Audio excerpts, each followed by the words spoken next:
Maharlika nagsalita na ang mga Pilipino raw sumusuporta lang sa administrasyon ni BBM at Martin Romualdez dahil mga bayaran. Kasi hindi bayaran yung mga tao dito. Hindi kami pwedeng pang 3 kilong bigas o 2 latang sardinas. Katulad ng ginagawa sa Pilipinas, eto talagang pagmamahal sa inang bayan. Diba? Napakinggan naman natin ang sinabi ni Maharlika at totoo naman talaga yon. Kasi nangyayari yon na tayong mga Pilipino ay mukhang mga bayaran na pumupunta lang tayo sa parali ng bagong alyansa dahil mayroong mga ipinamimigay.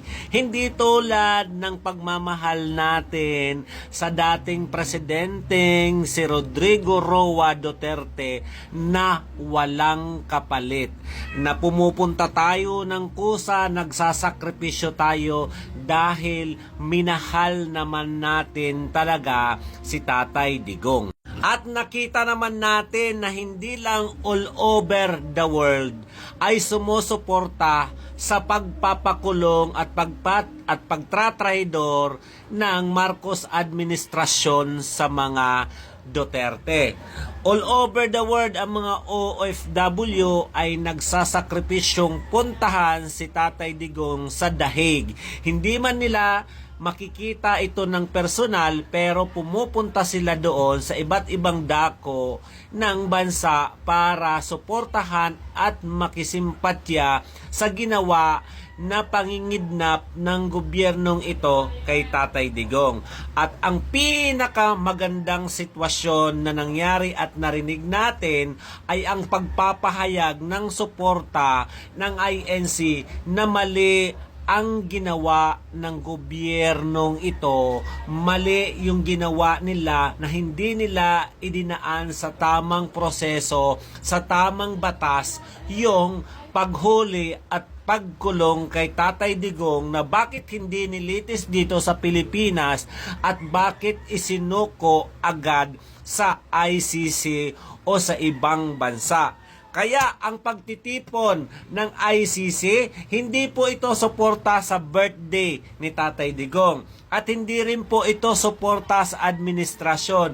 Ito po ay suporta para sa tamang batas. Ang gusto ng INC na yung paghuli o pagkulong kay Tatay Digong ay dapat nasa tamang pagdidesisyon. Dapat dumaan ito sa batas ng Pilipinas at dapat hindi natin isinusuko ang isang Pilipino. Dahil alam naman natin na ang mga Pilipino noong panahon ni Tatay Digong ay nagbibigay pa nga siya ng blood money or di kaya hindi siya nagpapadala ng mga OFW sa ibang bansa pag minamaltrato. Pilit niyang pinauuwi. Pero tayo sa administrasyon ni BBM ay isinuko ang isang Pilipino at gustong litisin sa ibang bansa. Kaya sa darating na March 28, sama-sama tayong mga Pilipino. Inaanyayahan ko para sa isang malawakang peace rally. Bring PRRD home. Ito po yung ating motto, di ba? Kaya sa mga hindi busy ngayong darating na March 28, sama-sama tayong kalampagin ang maling ginagawa ng gobyerno. Ito pala si Waray Labang. Kung bago ka lang sa aking Facebook, TikTok, and YouTube, follow for more.